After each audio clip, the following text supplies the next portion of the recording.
ஜெபம் செய்வோம். ஆண்டவரே, இந்த நிமிஷம் வரை அடியேன் இருக்கிறேன் என்றால், உம்முடைய வசனத்தை கொடுத்து கொண்டிருக்கிறேன் என்றால், உம்முடைய சுத்த கிருபை கர்த்தாவே. கடந்த நாட்களில் என்னுடைய பாவங்கள் எல்லாம் அக்கிரமத்தை எல்லாம் மன்னித்தீர் ஆண்டவரே. அதே மாதிரி கர்த்தாவே, இந்த உலகத்திலே வாழ்ந்து கொண்டிருக்க ஜீவராசிகள் எல்லாம் இருப்பது ஆண்டவரே.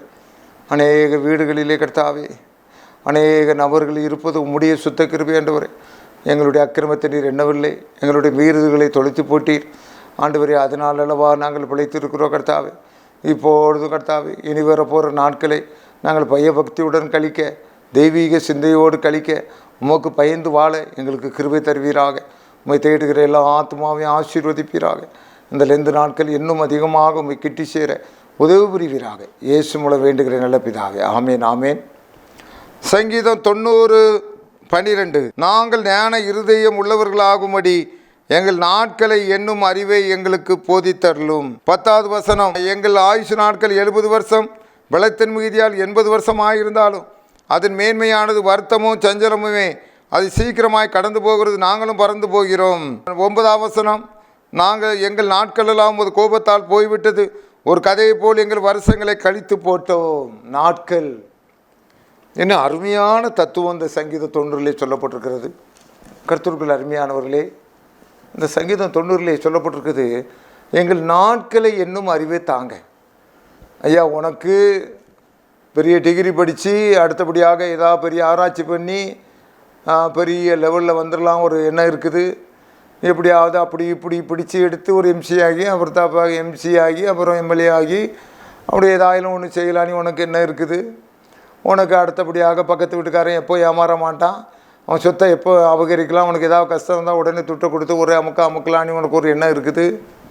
அடுத்தபடியாக உனக்கு ஒரு எண்ணம் இருக்கிறது, தொழிலில் போட்டிக்கு வந்துக்கிட்டு இருக்கானே, இவனை எப்படிடா மடக்கலாம், இவனை அவன் சாராயம் ஏதாவது குடிக்க வச்சு அவன் பட்டறைக்கு எவனை அதை அனுப்பி அவனை கவிழ்த்து அந்த குடும்பத்தை நாசம் பண்ணலாம். இப்படி உனக்கு ஓடிக்கிட்டு இருக்குது.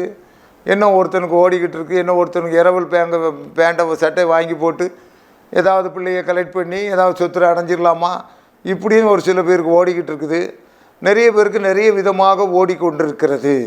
இங்கே சங்கீதத்தில் என்ன சொல்லப்பட்டிருக்கிறது? நாங்கள் ஞான இருதயம் உள்ளவர்களாகும்படி எங்கள் நாட்களை என்னும் அறிவை எங்களுக்கு போதித்தருளும். ஐயா, உலகத்திலே தலை சிறந்த அறிவு என்ன தெரியுமா ஐயா? ஒரே ஒரு அறிவு தான். அந்த அறிவு உனக்கு இருந்தால் போதும், வேறு எந்த அறிவு வேணும்? நான் என்னைக்கு போப்புறேனோ எனக்கு தெரியாது. உன் கல்றப்பட்டி உன் கண்ணு முன்னாடி வரணும் ஐயா, எப்போ இருந்தாலும் சரி. அந்த கல்றப்பட்டி முன்னாடி 4 பேர் வந்து நிற்பாங்களா? என் வாழ்க்கை அப்படி ஓடிக்கிட்டு இருக்குதா? இல்லை 4 பேர் அவன் செத்துட்டு போகிறான், தொலைஞ்சிட்டு போகிறான் ஐயா, எத்தனை மணிக்கு எடுக்க போகிறாங்க அப்படி கேட்டுட்டு போகக்கூடாதியா? இருக்கட்டியா, அந்த மனுஷன் செத்து போனாரா, அட பாவமே. சைக்கிளில் ரோட்டில் போயிட்டுருக்க வந்து நிப்பாட்டி, அடோ அண்ணாச்சி இறந்து போனாரா, ஒரு பார்வை பார்த்துட்டு போனோம் ஐயா.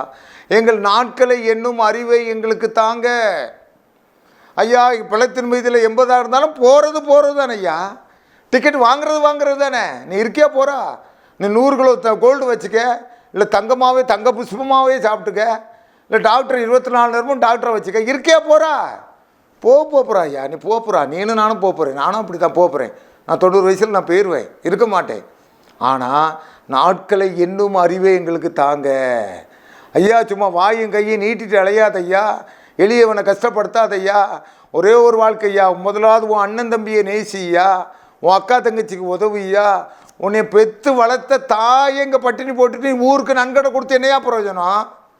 உன் தாயை வீட்டில் பட்டினி போட்டுட்டு கிடக்கிறா, ஊரில் போய் பெருசா அங்கே போய் நன்மை செஞ்சிடா, உனக்கு என்னையா பிரயோஜனம்? நாட்களை என்னும் அறிவை எங்களுக்கு தாங்க. தாவீதுராஜா அழகான ஒரு கண்டுபிடிப்புக்கு வருகிறார் ஐயா.